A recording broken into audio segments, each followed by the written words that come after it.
وننتظر قراره.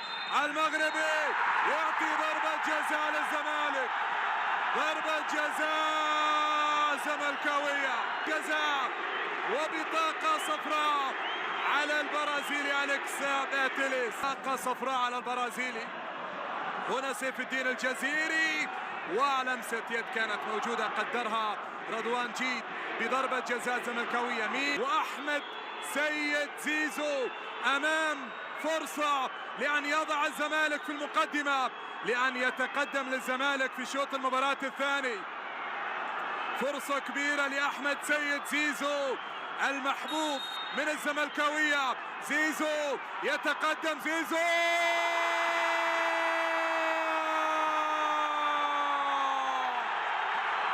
يسجل أحمد سيد زيزو ويتقدم للزمالك.